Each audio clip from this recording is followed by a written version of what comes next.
자, 원래 표현으로는 significant figure고요. 우리말로는 유효 숫자를 번역을 하는 건데 이 유효 숫자가 이제 어떻게 등장하는 거라고 했어요? 유효 숫자가 어떻게 나타나는 거라고 했어요? 바로 이 유효 숫자라고 하는 건 철저한 측정 데이터라고 했죠. 무슨 말 알겠죠? 그래서 그 측정이 어떻게 되고 그게 이제 메니스커스와 무슨 관계인지 앞서서 조금 설명을 했고요. 그리고 이제 여기서 이 측정을 토한 데이터이기 때문에 얘는 어떻게 된다? 바로 첫 번째 일 어떤 특징을 가져야 된다고 했어요? 바로 최소 눈금의 10분의 1까지 측정을 해야 된다고 했었죠. 이게 첫 번째 반드시 기억해야 되는 사실이고요. 알겠죠? 알겠죠? 그 다음 이유 숫자가 갖는 또 중요한 특징이 뭘까요?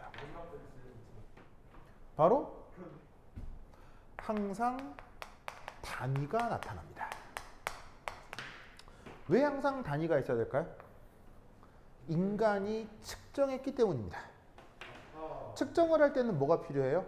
기준이 필요하죠. 기준이나 뭐 어떤 체계나 뭐 자 이런 게 필요하잖아요. 눈금 이런 게 필요하잖아요. 그런 모든 인간의 그 기술적 척도에는 항상 뭐가 붙어 있을 수밖에 없어요. 단위가 붙어 있을 수밖에 없죠. 그래서 유효 숫자는 항상 누구와 함께 하는 것이다? 단위와 함께 하는 것이다. 알겠죠? 이 말은 여러분들이 수학 시간에 만나는 숫자들은 유효 숫자다, 유효 숫자 아니다? 수학 시간에 있는 숫자들은 유효 숫자가 단 하나도 존재하지 않아요. 무슨 말 알겠죠? 그렇죠? 그러다 보니 최소 눈금의 10분의 1까지 이게 10분의 1까지 어떻게 측정하든 어떻게 측정하든 마음속으로 측정한다고 했죠. 그러니까 사실은 측정이라기보다는 거의 짐작에 가깝기 때문에 그래서 어떻게 된다? 마지막 자리에서 뭐가 나타난다? 오차가 나타난다. 그리고 그 오차는 반드시 마지막 자리에만 only 마지막 자리에만 오차가 나타나야 돼. 아시겠죠? 이런 성격을 꼭 기억해 두시기 바랍니다. 그래서 뭐 아까 그 메니스커스 눈금하면서 보여드렸고요. 알겠죠? 그러다 보면 이 이유 숫자는 이걸 가지고 이제 뭐를 해야 되느냐. 이게 중요해요. 두 번째, 연산.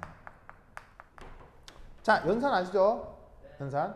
가장 간단한 연산, 더하기, 빼기, 곱하기, 나누기. 아시겠죠? 조금 복잡한 연산, 뭐 지수, 뭐 로그, 삼각함수 이런 거 있을 수 있고 뭐 루트도 좋고요. 아니면은 조금 더 복잡한 계산, 미분, 적분 이런 게 있을 수 있다고요. 그러면 자, 보통 실험을 할 때 데이터 하나만 측정하겠어요? 상당히 여러 가지를 동시에 측정할 수 있어요. 여러 가지를 동시에 측정을 한 다음에 데이터 사이에 상관관계가 보인다면 그 데이터를 가지고 연산을 통해 새로운 결론에 도달할 수도 있겠죠. 뭐 데이터들을 가지고 더하기를 할 수도 있고 곱하기를 할 수도 있고 빼기를 할 수도 있고 뭐 무슨 말 알겠죠? 그러면 이때 그 데이터들 사이를 특히나 이제 오차를 가지고 있는 유효 숫자들을 연산을 할 때 이 연산된 유효 숫자들을 어떻게 처리해야 되느냐, 그리고 그 오차가 어떻게 나타나느냐에 대한 생각을 해야 된다 이런 말이에요. 무슨 말 알겠죠? 그래서 이때 9.2는 연산하기에서 나타날 수 있는 오차, 이것이 계산 결과에 어떤 영향을 주는지 그걸 한번 살펴보겠다 이런 말입니다. 아시겠죠? 자, 보자. 첫 번째 1 더하기 빼기. 자, 더하기나 빼기나 뭐 다른 개념이에요, 같은 개념이에요? 같은 거죠. 그래서 더하기가 됐건 빼기가 됐건 뭐 얘기 하나 해드릴 텐데 그거 그냥 그대로 더하기 빼기 똑같이 적용하면 된다는 얘기입니다. 아시겠죠? 그래서 교재에 예시가 하나 나와 있을 건데 요렇게 이런 연산이 있었다고 칩시다. 알겠죠?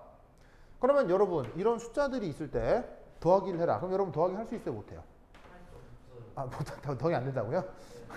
더하기가 안 되면 영재고 안 되는데.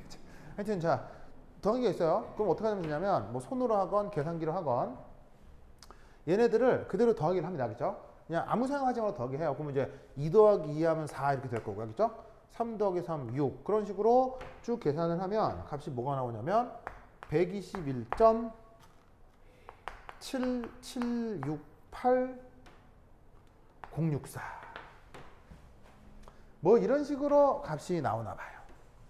자, 여기까지는 이 주어진 숫자가 유효 숫자냐 아니냐 관계없이 그냥 그대로 더하기를 하라는 얘기예요. 혹은 빼기라고 하면 빼기를 그대로 하시면 돼요. 무슨 말 알겠죠? 자, 그런데 이 주어진 숫자들이 유효 숫자라고 한다면 어디에 오차가 있을 수밖에 없죠? 바로 요 자리가 오차가 나타날 수 있죠.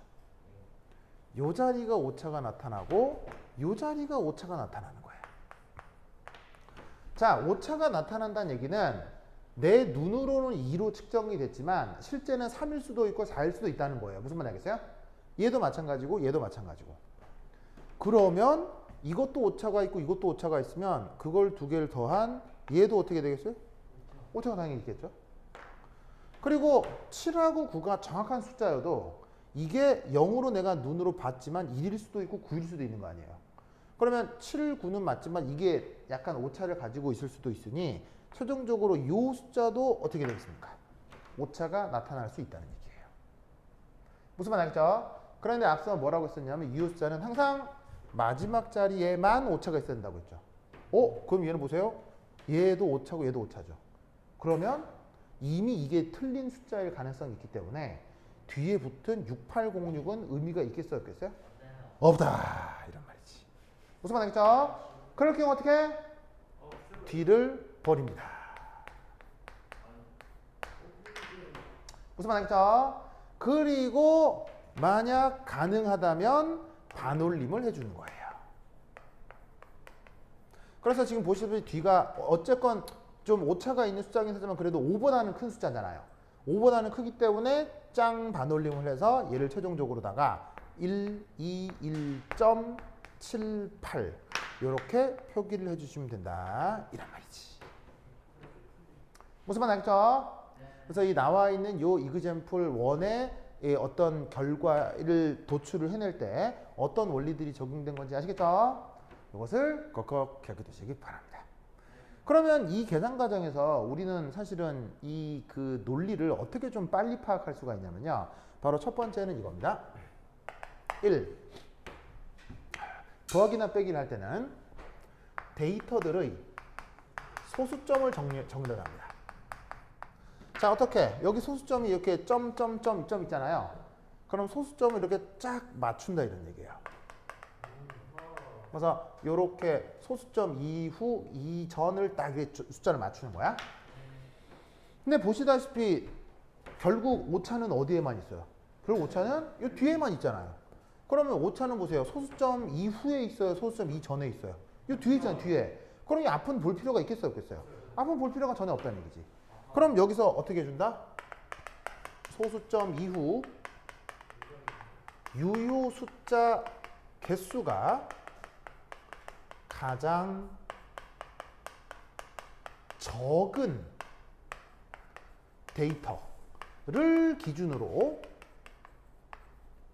이후를 버리는 겁니다. 무슨 말이냐? 정렬된 소수점을 토대로 얘는 유효 숫자가 몇 자리까지 있어요? 하나, 둘, 셋, 넷, 다섯, 여섯, 일곱. 7자리가 있죠. 얘도 몇 자리가 있어요? 7자리가 있죠. 근데 얘는 몇 자리가 있어요? 2자리가 있죠?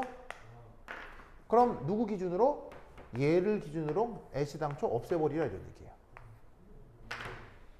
무슨 말 알겠죠? 그러면 더하기와 빼기와 관련된 유효숫자 처리를 뭐 좀 상대적으로 좀 빨리빨리 해낼 수가 있습니다.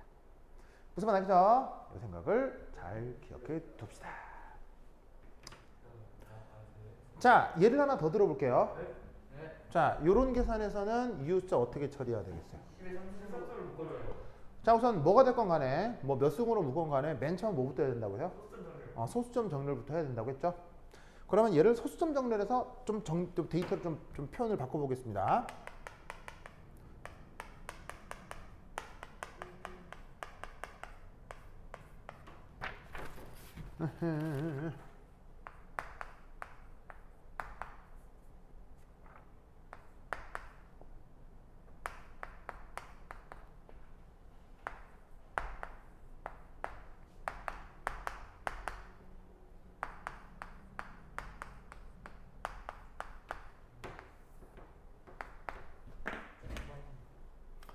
데이터 표현을 이렇게 바꿀 수가 있죠.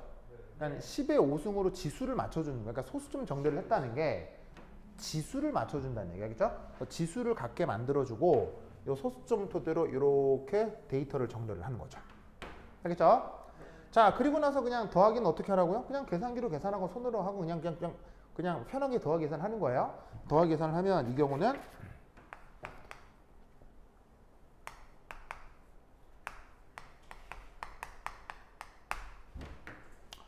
이런 데이터가 나타나겠죠. 그런데 이때 여기서 어떻게 하라고요? 소수점을 기준으로 여기서 소수점 이후 그 개수가 가장 적은 걸 고르라고 했죠.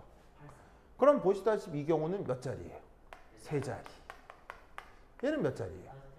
5자리. 무슨 말 알겠어요? 소수점 이후가. 얘는 또 몇 자리예요? 2자리죠? 그럼 누가 기준이 되는 거예요? 가장 소수점 이후 자릿수가 적은 얘가 기준이 되면서 요렇게 잘려나가는 거예요. 그러면 뒤에 있는 307은 어떻게 된다? 버려주면 최종 결과는 11.51이라고 해주면 되는 거죠. 아시겠죠? 네. 이렇게 계산된다. 라는 것을 꼭꼭 기억해 두시기 바랍니다. 이런 예를 한번 들어보죠. 뭐 요 숫자도 어쨌건 이 숫자라고 합시다. 그러면 어디가 오차가 있는 거라고요? 항상 요 끝자리. 항상 끝자리가 오차가 있는 겁니다. 근데 뭐 오차가 다시고 가네. 우리가 만약에 계산기를 가지고 있다면 부담 없이 계산을 할 수 있죠. 그래서 요 숫자고 요 숫자를 곱합니다. 그럼 값이 뭐가 나오느냐?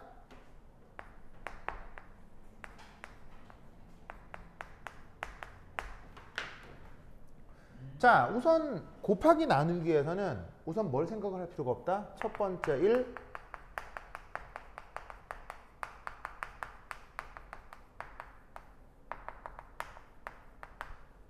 소수점 정렬할 필요가 전혀 없죠.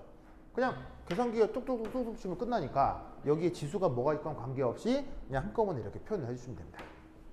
그럼 이때 얘를 이웃자 처리를 어떻게 한다? 이렇게. 바로 전체 유효 숫자 개수가 더 적은 데이터를 기준합니다. 자, 무슨 말이냐? 3.26은 유효숫자 몇 자리예요? 어쨌거나 전체적으로 3자리죠. 자, 곱하기 나누기는 소수점 정렬이 필요 없다는 거 기억하시고요. 유효숫자 전체 자릿수를 보는 겁니다. 몇 자리죠? 3, 2, 6, 3자리죠. 얘도 몇 자리예요? 3자리죠? 그럼 얘도 어떻게 끊으라고요? 3자리에서 끊어주라 이런 말이죠. 그리고 이 8은 보시다시피 반올림 하면은 반올림이 안 되죠. 5보다 작으니까. 그래서 그냥 5.80으로 최종적으로 처리를 해주시면 됩니다. 무슨 뜻인지 아시겠죠? 이것이 곱하기 나누기에서 여러분들이 지켜야 될 것이다. 자, 곱하기뿐 아니라 나누기도 마찬가지인데 소수점 정렬 필요하다 없다? 필요 없습니다. 그냥 계산기에 넣고 나누기 딱 해주면 돼요. 그럼 보시다시피 딱 봐도 이 둘은 뭐 최대 공약수 그런 거 있겠어요? 없겠어요? 딱 봐도 뭐 거의 뭐 있을 수는 있겠으나 뭐 이렇게 예상하기 어렵죠, 그렇죠? 그러니까 당연히 둘을 계산했는데 딱 떨어질 거다. 절대로 떨어지지 않을 것 같아요, 알겠죠? 그래서 계산기상에서 숫자 계속 땡땡땡땡 될 거란 말이지. 그럼 이제 얘 같은 경우 어떻게? 아까도 말씀드렸다시피 데이터의 그 유효숫자 개수를 보라고 했죠? 34.60이 몇 자리? 4자리. 얘는 몇 자리? 6자리. 그러면 4, 9, 6 중에 어디가 더 적어요? 4자리가 적으니까 얘도 14.05까지 두고 뒤를 버리는 거예요. 근데 보시다시피 8은 뭐보다 크죠? 5보다 크니까 얘는 뭐가 된다? 반올림이 되겠네요. 그래서 어떻게? 14.05로 처리해 주시면 되겠습니다. 아시겠죠? 이 유숫자와 관련된 연산은 지금 더하기, 빼기, 곱하기, 나누기만 얘기를 했습니다만 실제로는 억수로 복잡하고 누구와 연관이 되어 있냐면 미분기수라고 연결이 되어 있습니다. 그래서 나중에 여러분들이 분사과학 같은 걸 배우게 되면 이 실제로 이 단순한 계산 말고 지수 계산, 삼각함수, 그 다음에 미분 적분해서 이웃수를 어떻게 처리하는지 배우게 될 텐데 그건 나중에 해보도록 하고 여러분들이 앞으로 학교에서 맞닥뜨리게 될 실험 데이터의 처리는 이 더하기 빼기 곱하기 나누기에서 거의 대부분 다 있을 거예요. 알겠어요? 요거 말고도 더 있으나 요 정도까지만 이웃수자를 생각하셔도 되고요. 그런데 학교 교사마다 이웃수자를 강조하시는 사람이 있고 안 강조하시는 사람이 있어요. 왜냐하면 이웃수자 지키기가 상당히 귀찮기 때문에.